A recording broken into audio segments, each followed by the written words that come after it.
But then Mm-hmm. I'm missing something. I don't know what's the real reason why you guys grew distant. My my Okay. second my second question is about Yoli. Mm-hmm. Um, Now that you're out of the house, have you spoken to Yoli? Do you really know Mm-hmm. what happened between Yoli and Gash in the late nights? And how do you feel Mm-hmm. about that? And does it change anything? Ka relationship ya gago le GASH1. Mamela, And you have rocked me. Mm-hmm. There's another question, okay? yes, Sorry to and cut you off.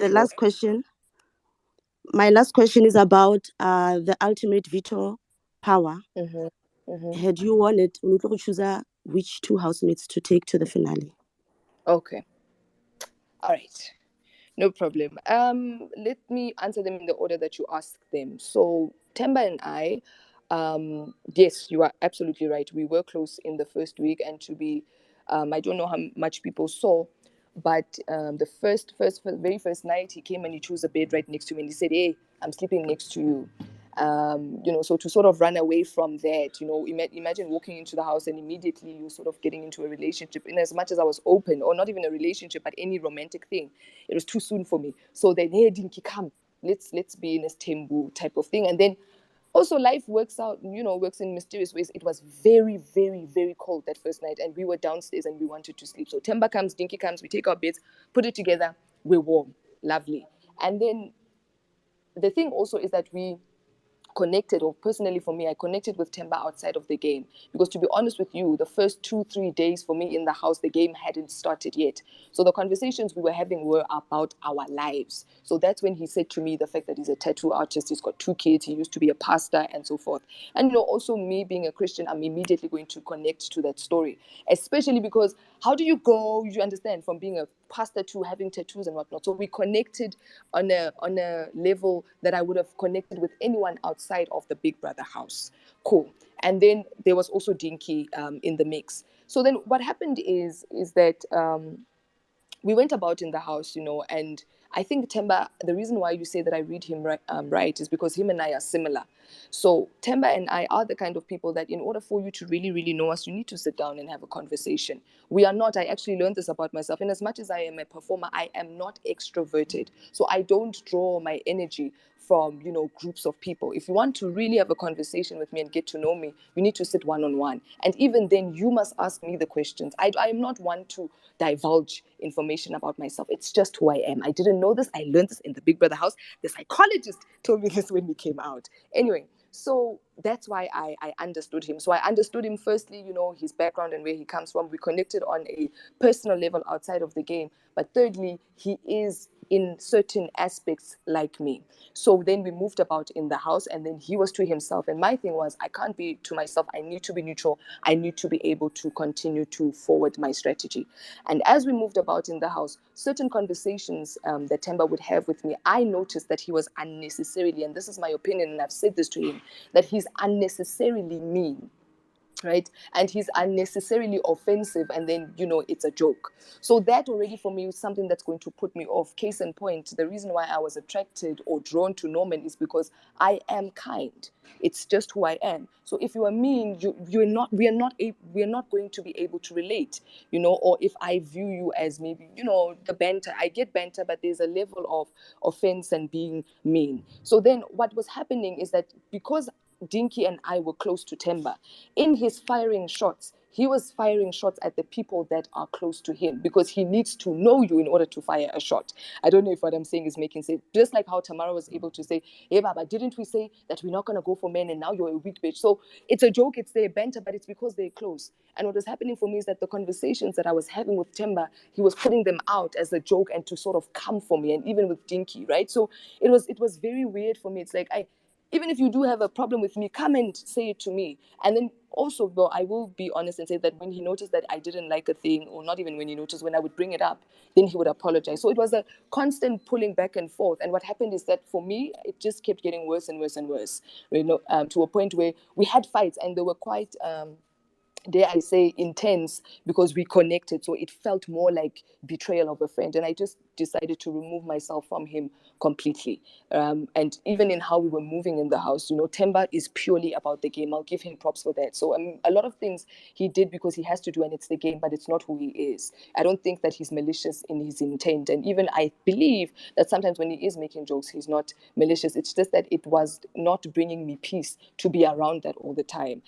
Fast forward to all the way to the conspiracy box when he finally, invited me to come into the conspiracy box with him, Libo, and Tools. I said, I don't want to be in this conspiracy because that's not how I want to play the game. It's important for me to be here by myself and for myself and vote and nominate who I want. So I don't know if that sort of answers the question.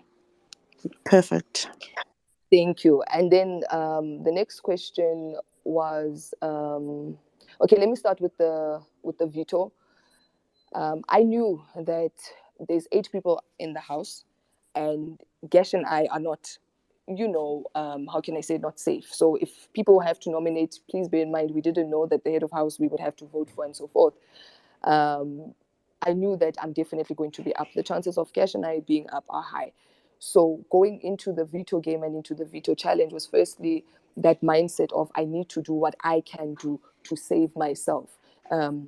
It was also a very unique opportunity where in the house you could sort of determine your own fate. So when I was standing there, for me it was like, no matter what happens, I am not dropping this bloody golden ball. And I stood and I stood and I stood. And unfortunately, even my ball dropping, it wasn't a decision that I made, but why I did to close my eyes. My body just shut down and the ball fell, right? So how I felt having come from that, I was extremely sad, heartbroken that I didn't get the veto. But I was proud of myself for standing for 10 hours. And who would I have put up there? I would have saved Gash and I would have saved Themba. So I often say this, and I even say this to Big Brother, that despite what happens in the house, I can discern between what is game and what is malicious and what is personal. And for me, if I wanted to stand next to people in the top 5, I definitely would have taken Themba and Gash. But it was either between it was either going to be between Themba and Paul. I wasn't 100% certain what I would do there. And the only reason why Mpho was sort of a thing, it was like, yes, I want women to be in the top 5, but Mpho is very strong. If she's there with me, the chances of me winning are not going to be high. But I said to Big Brother that the reason why I would like for somebody like Themba to win is because he really is playing the game, and that needs to be rewarded, type of thing. And sorry, what was the second question? The last question was about Yoli. Oh, yes. Oh, my goodness. How can I forget the most important? Okay, so no, I have not spoken to Yoli since we got back. I got my phone very, very late. And I must say that even when I did the interview on the other channel, I didn't know about Yoli. I didn't know what Gash was talking about. So when we were in the house, Gash said to me, listen, possibly if you leave, this was 2 Sundays ago, possibly if you leave, you might see something and it's going to make you feel a kind of way. But I want you to know that firstly, it was before you, and secondly, it was not a game. And yes, I've said some things about you and playing the game and playing the girls, but what happened is that Ungshapileka undercut, and my game and strategy had to sort of move as far as that is concerned. Now, the thing about Yoli and Gash and I and this dynamic is that in week 5, Gash sat down outside with me and sort of said, Tato, I really, really like you. And I know that you've noticed when it comes to you, I let my fences down and I'd really like to pursue something with you outside of the house. This was before Gash and Yoli spoke, right? And in that moment, I said no to him because, and even then, I don't know how much people have seen, my saying no was just off of, I'm tired of having a narrative of Mojolo in the house. What? I was starting to feel like Brooke Logan, what? So at that point, it was just a no of no, please don't come now and add to this narrative, right? Sharp. But also, I even said to him, look, there's a lot to think about when it comes to pursuing a thing with you, because even though it was a game, I was serious about who I give my time to. It wasn't strategy. When it came to that, it wasn't strategy. Gash has 2 kids. There's a lot of things to consider in the outside world. And I was like, no, I'm just not ready for that. That was week 5. So then I go and I tell Yoli, Gash spoke to me, blah, blah, blah. He said this, sharp. Now we move into week 6. Now I'm saying to Yoli, Baba, I actually realized that Gash has always been there for me, blah, blah, blah, blah, blah, blah, blah. Yoli, do you like Gash? No. Okay, cool, sharp. Then Gash moves on to Yoli. So we would talk often at night without wasting people's time. But Gash, Norman, Yoli, and I, we would talk often about our feelings, and we were very open and honest. And I remember clearly Yoli saying to me and in the group that, look, I didn't really like Gash, but I'm open to sort of seeing where this goes. So meaning that, it wasn't a, hey, attraction, okay, let's do this now. It was a, okay, we have a friendship, let's see where it's going. And for Gash, we have a friendship and let's see it's going. And often Norman and I would actually push them and say, hey man, Gash, come and cuddle with Yoli. No, I can't cuddle. Hey Baba, I don't know how to cuddle. Yoli, Gash, we were sort of pushing it and pushing it and pushing it. So the things that were happening at night, I wasn't privy to, because often I would sort of let them have this space. So Yoli, come, Gash is here. And then that would happen. So I didn't know what happened. And before Yoli left, and I assumed that this is when this happened, I think it was the Saturday night before she left, they had a fallout, because Gash was supposed to come to Yoli and have a conversation because, she's up, come and have a conversation. But Gash decided to sort of sit with Nale, right? And then Yoli came to me and said, you know what, Gash and I, we've been trying for many couple of days, and I feel like we were sort of forcing things, but you know what, I'm going to put it on a pause. I feel very sketchy about him, and I don't really feel him like that. As a matter of fact, I think she said that to him like he was listening, type of conversation, because he was very angry. And unfortunately, that Sunday she left, and Gash expressed sort of the same sentiments, right? So what happened, who happened, when it happened, I do not know. No, I didn't know. No, I did not see it. And I've seen comments of, I took Yoli from Gash, but as far as I was concerned, conversations to me between Gash and Yoli in their presence was, we just rocking for the sake of rocking in the house. Then they came to an agreement of, okay, and unfortunately, then hey, she left. So I didn't see it. And how does it make me feel? I'm glad that Gash sort of prepared me for it. To be honest with you, it's a lot. Right? It's a lot. It's a conversation that we need to have. But I must say, and I must be honest in saying that, look, it happened before him and I. And I don't know, maybe I'm a gone girl, like I heard in the house. But as far as I'm concerned, it was before me. And even me in the house, I moved about.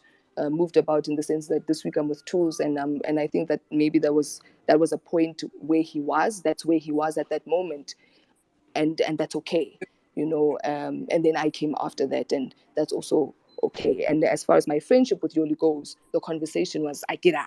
So so we just need to talk.